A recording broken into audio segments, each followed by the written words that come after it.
One of the largest golden treasures in history.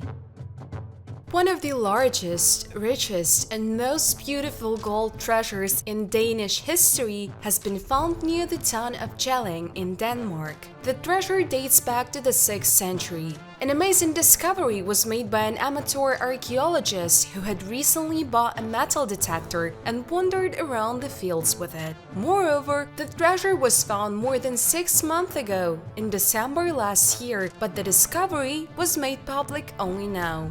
The hoard weighs a little less than a kilogram and consists of saucer-sized medallions and Roman coins that have been turned into jewelry. The most important is a heavy gold coin of the Roman Emperor Constantine the Great, 285-337. Some of the items have runic designs and inscriptions that can refer to the kings of that time, as well as to Scandinavian mythology. One of the finds is a bracteate flat thin coin with a series of runes and a braided male head. There is also an image of a horse and a bird. In addition, there is a runic inscription on the coin, which according to early interpretations translates as Supreme. Supreme can refer both to the ruler and as especially characteristic of later mythological contexts to be associated with the god Odin. Scientists note that although there was a small city in the area during the migration period, there is no evidence that long before the rise of the Danish kingdom, there lived an unprecedented military leader or a great man who was the owner of these treasures. As experts explained, in the early 500s, some very rich but unknown person decided to bury his treasury, perhaps in the hope of saving it in case of war or as a sacrifice to higher powers. The second version is supported by the fact that at this time, the climate in Northern Europe turned upside down after a volcanic explosion in Iceland in 536, and it was for this purpose that most of the treasures of that period were buried.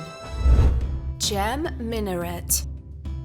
The Gem Minaret, located in the northwestern part of Afghanistan, was erected at the turn of the 12th and 13th centuries. But its perfect construction, stunning decor, and the skill of medieval Afghan builders are still amazed everyone who has seen this architectural masterpiece made of baked bricks. The height of the minaret is about 60 meters, according to one of the inscriptions on its walls. The building was built in 1194 in honor of the victory of Sultan Ghiyas ad-Din over the army of the ruler of the Ghaznavid dynasty. But many experts question this information. According to one version, the minaret is all that remains of the city of Thurskag, which means turquoise mountain, which during the heyday of the Guardian dynasty was the capital of the empire that covered the territories of modern Iran, Pakistan, Afghanistan, and India. At the beginning of the 13th century, the armed forces of the Mongol Empire, under the command of the notorious Genghis Khan, raised the city off the face of the earth, but they somehow overlooked the tall minaret. Thanks to this inattention of the Mongols, as well as the fact that after the invasion of Genghis Khan, no one remembered the construction for almost 700 years, the architectural monument has been perfectly preserved, but at present, it is not possible to carry out comprehensive studies of the building due to the unstable socio-political situation in Afghanistan.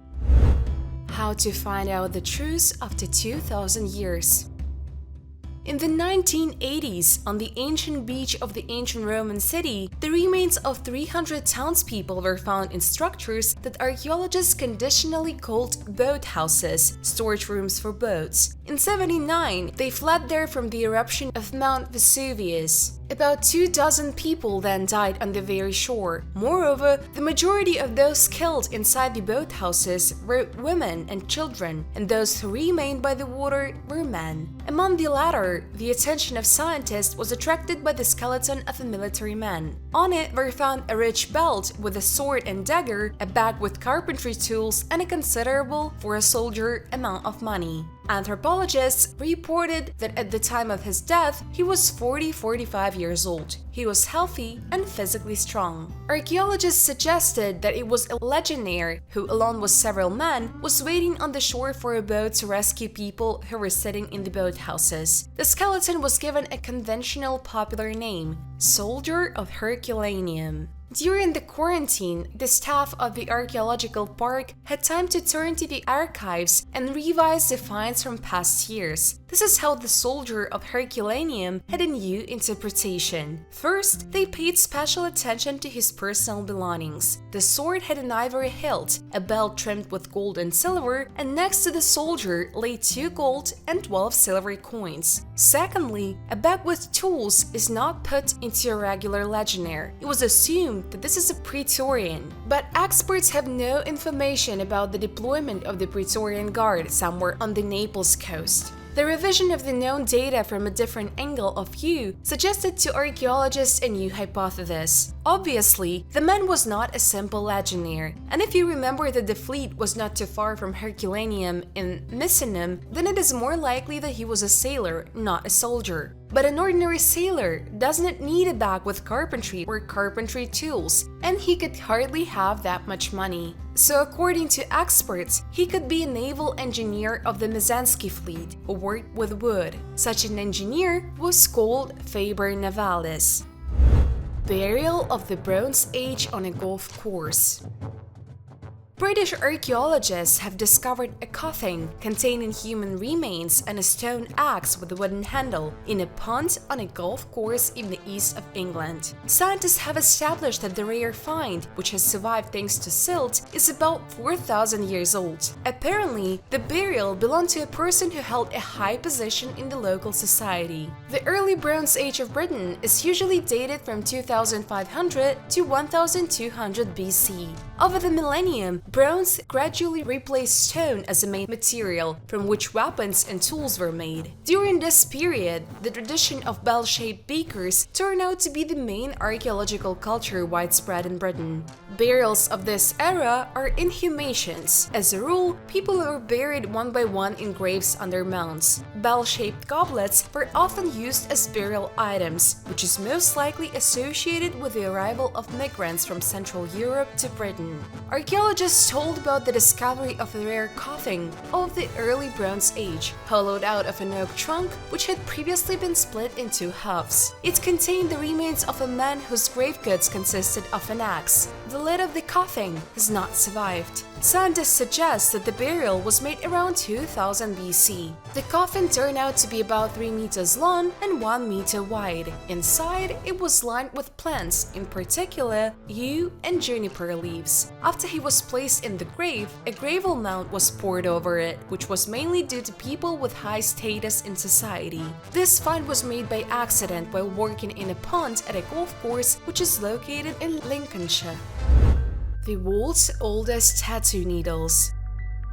People have been tattooing their bodies for thousands of years, but recently, archaeologists have found that ancient people began to make tattoos much earlier than previously thought. Tennessee archaeologists have discovered the oldest tattoo toolkit in the world, ranging in age from 5,520 to 3,620 years. Researchers found the tattoo kit in 1985 during the construction of a bridge near Nashville, Tennessee. At the time, scientists defined it simply as a toolbox. It has been in storage for several decades. This was one of those situations where an artifact ends up in a collection, but nothing is done with it. Tetavo took an interest in the toolbox because he mistook it for an Indian drug set. But after he teamed up with zooarchaeologist Tanya Perez of Florida State University, scientists realized that they had something else in their hands: ancient tattoo needles. The set contained turkey bone needles, pigment-filled shell hafts, and stone tools. The signs of wear, discovered by another archaeologist, Christian Gates St. Pierre, helped to understand the true purpose of the needles. He and Perez also found traces of red and black pigment on the tips of the bones. They believe that the bones were used as needles for tattoos and the dyed shells were used as ink pots. Based on radiocarbon dating, de Terre-Wolf and Perez also determined their age. This suggests that ancient people in North America used tattoos more than 1,000 years earlier than previously thought. Because tattoos leave marks and human skin degrades over time, it is difficult for scientists to understand the scope and significance of tattoos in ancient cultures.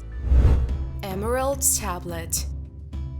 Unlike other archaeological finds, the Emerald Tablet has not survived to our time, so scientists do not know who was the author of the original of this document, what it was intended for, and what fate befell the monument of medieval Oriental art. The only thing that is known for certain about the Emerald Tablet is that it was first mentioned in an Arabic book dated to the 6th or 8th century AD. In some early copies of the tablet made by Arabic translators, there is information that the original was written in the ancient Syrian language, but experts have no evidence of this yet. The earliest of the Latin translations of the tablet dates back to the 12th century. Later, several more versions of the text were created. The authorship of one of them belongs to the famous scientist Sir Isaac Newton. According to some scientists, the Emerald Tablet describes the technology of converting various metals into gold using a mythical substance known as the Philosopher's Stone. But so far, no one has been able to carry out this alchemical experiment. Probably the Latin and Arabic translators of the original instructions are not too accurate. Discovered the real relics of St. Peter. A sensational find was made by a worker in the Roman church of Santa Maria in Capella. During the restoration work under a stone slab at the altar, he discovered two ancient clay jugs with the name of the first popes, Peter, Felix, Callistus, and Cornelius. And as you know, the Apostle Peter was the first Roman bishop, that is, the first pope of Rome. For the past 35 years, this church has been closed due to its dilapidated state. Finally, in 2021, restoration work began in it. When one of the workers lifted a stone slab next to the ancient altar, he saw a cache. It contained dilapidated clay jugs, on the lids of which the names of the first popes were written. The fact that the remains of the first saints are kept in the Church of Santa Maria in Capella has been known for a long time. However, who exactly was not known. Also, the sources say that it is here that the tunic of the Mother of God is kept, but so far it is considered a lost relic. The found remains were transferred to the Vatican, but there was no official statement that these were the relics of Saint Peter. The rector of the church, Father Massimiliano Floridi, believes that until an examination is made, it is not worth saying that these are definitely the relics of Saint Peter. But the most interesting thing is that in the 1960s, under the Basilica of Saint Peter on the Vatican Hill, a tombstone was found with an inscription in Greek, Patros Anni, Peter is here. In the tomb was found the body of a man about 60 years old who lived according to research in the 1st century AD. He was dressed in rich robes embroidered with gold, but his head was missing. And in 1968, Paul VI officially recognized them with the relics of Saint the Apostle Peter. And here they are. Scientists are sure that the find in the Church of Santa Maria in Capella is precisely the real relics of the Apostle Peter. The point in this unusual discussion perhaps will put a comparative genetic analysis. After all, it may happen that the results will coincide, or not, time will show. Palace of the King of the World. In 2014, ISIS troops destroyed a historical monument, a tombstone, according to historians, belonging to the prophet Jonah. After the liberation of the territory, archaeologists assessing the damage caused discovered another historical relic under the tomb, the remains of the palace of the powerful Assyrian king Esarhaddon, who ruled around the 7th century BC, whom contemporary historians called the King of the World. 7 surviving clay tablets describe the king and his reign. The inscription, for example, is similar to that made on the gates of the palace in Nineveh, the former capital of Assyria, now in Iraqi territory, and describes Esarhaddon as a great king and mighty king of the world. The ruined tomb of Jonah is located in Mosul, which from 2014 to 2017 remained under the rule of ISIS. On the walls of the palace discovered under it, there are Assyrian bas-reliefs made more than 2,000 years ago. The tomb of Jonah was revered among Muslims for many years because this prophet is also one of the holy prophets of Islam, where he bears the name Yunus. Clay tablets found at the site describe Esarhaddon as the king of the world who rebuilt the ancient cities of Babylon and Esagil during his reign. At the beginning of the 21st century, the quarters of the palace, buried by time, were used by ISIS for military purposes, and they considered the found ancient artifacts as loot. Old old underground tunnel.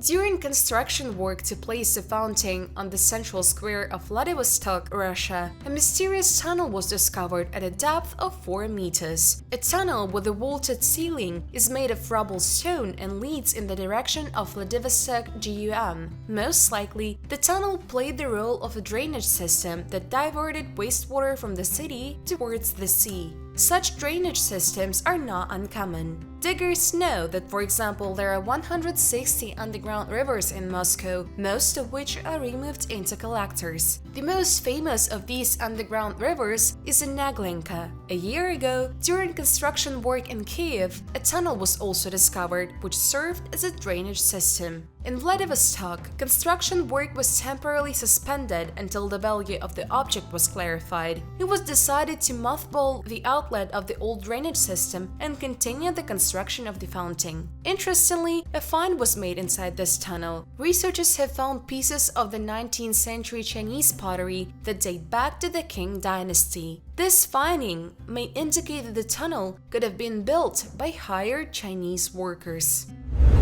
Secrets of the largest book in the world. The origin of this ancient gigantic book is unknown. In the Middle Ages, it was equated with the 7 wonders of the world. For over 700 years, this ancient manuscript has fascinated scholars. The existence of the book is associated with a certain legend that should have worried the church, but the truth is that this ancient manuscript was never condemned by the Inquisition. That the church would allow a Bible that portrays the devil sounds like a contradiction, but in this case, it is true. According to one legend, the creation was written by a monk, assisted by the devil himself. Codex Gigas, which means the giant book, is also known as the Devil's Bible. This is the largest medieval manuscript in the world. The true origin of the codex is unknown, but a note in the manuscript shows that it was created as early as 1295 at the Benedictine monastery of Podlasice in Bohemia, today known as the modern Czech Republic. Soon after, the manuscript ended up in another monastery in Brno, near Prague. Later, in 1594, Rudolf II, Holy Roman Emperor, King of Bohemia and King of Hungary, Croatia and Slavonia, took the codex to his castle, where it was kept until it was stolen by the Swedish army during the 30 Years' War. It became a part of the collection of Queen Christina of Sweden. Today, the Bible is kept in the National Library of Sweden in Stockholm. On September 24, 2007, 359 years later, the Swedes gave permission to exhibit the manuscript in Prague. The conditions for the issuance of the code were strict, and the state had to guarantee the Bible in the amount of $15 million. In January 2008, the Devil's Bible was safely returned to the National Library in Stockholm. This is a truly gigantic book, and naturally, it has been compared to the 7 wonders of the world in the Middle Ages. The Bible weighs almost 75 kilograms and requires 2 librarians to lift it. The codex has 312 parchment folios, hence 624 pages, and is 890 millimeters high and 490 millimeters wide. The codex includes the complete version of the Bible and is written in Latin. There are also several short texts in the manuscript. The first is the Work of Repentance, a manual for priests with a list of sins and the corresponding methods of atonement. Parts of this work make it clear that it was written by a church leader who committed sins. The code also contains a magical formula on how to overcome evil, unhappiness, and disease. Inside, there is a calendar containing a list of saints and local Bohemians. The calendar was used to keep track of the holidays of the church. Everything indicates that this was the life work of one person. According to historians, the scribe in question probably spent as many as 20 years on such a monumental work. The reason why Codex Gigas is referred to as the Bible of the Devil is because there is a depiction of the devil in the large book. The demon lord's portrait is the most famous depiction in the Giga Codex. It is not uncommon to find images of the devil in ancient medieval manuscripts and other works, but this one is slightly different. On the one side, the devil is illustrated alone and takes up a whole page, depicted in an empty landscape, standing between 2 large towers and raising his arms up in the air. He has only 4 fingers and toes. The This illustration was painted to depict the devil as the prince of darkness. According to legend, a monk who once lived in a monastery in Podlajice, Czech Republic, was sentenced to death for his sins. To avoid punishment, he promised to write the largest book in the world in one night, which would make the monastery famous. He soon realized the task was beyond his powers, and he called for the help of the devil, who demanded the monk's soul as payment. When the book was finished, the monk drew a picture of the devil to thank him for his support. Legend has it that the monk escaped punishment, but he lost his peace of mind and his life turned into hell. This is a strange world we live in. It can be assumed that the legend of the creation of the world's largest book worried the Pope and the Church, but this was not so. Despite its inconclusive source, this medieval manuscript was never condemned by the Inquisition. On the contrary, it has been studied by a number of scientists. If you liked the video, leave your thumbs up and subscribe to the channel. Thanks for your views. Bye everyone!